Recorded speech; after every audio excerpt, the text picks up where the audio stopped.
La République du Congo n'est pas restée en marge de la célébration de la Journée mondiale des compétences des jeunes, commémorée le 15 juillet de chaque année.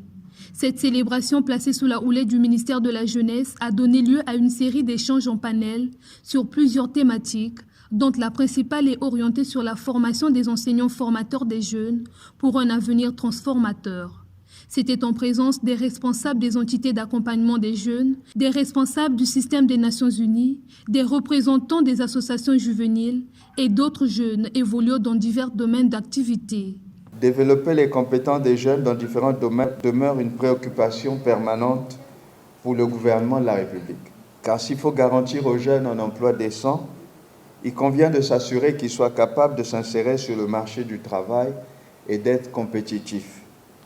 C'est la raison pour laquelle le gouvernement de la République, avec ses différents partenaires techniques et financiers, s'emploie à multiplier des initiatives et projets pour former les jeunes en vue d'atteindre les objectifs stratégiques du Plan national de développement 2022-2026. Mettre en lumière les compétences des jeunes est aussi une manière pour le Congo de démontrer par des échanges croisés l'importance stratégique de la transmission aux jeunes des connaissances nécessaires à l'emploi, à l'obtention d'un travail décent et à l'entrepreneuriat qui passe entre autres par une formation de qualité. C'est ainsi que les panélistes ont mis en avant les outils de promotion des compétences des jeunes. Je le dis, je le redis encore, pour moi c'est le numérique.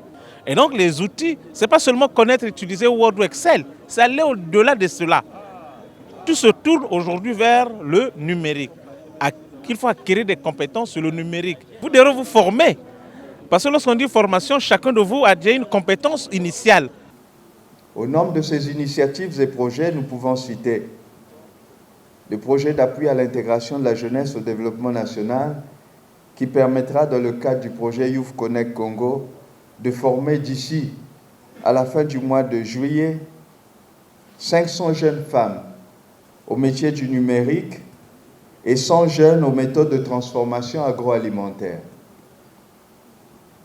Le projet pilote VET Toolbox 2, qui est en cours de réalisation et qui a pour objectif de former et d'insérer 400 jeunes dans les secteurs forestiers industriels, maintenance industrielle et écotourisme. Le projet Mosala, qui démarrera sous peu, qui a pour objectif également de renforcer le dispositif du service public de l'emploi et de pourvoir en personnel qualifié les secteurs clés du PND. Chers jeunes, les progrès d'une société se mesurent aussi par la capacité de sa jeunesse à contribuer en tant qu'actrice au développement national.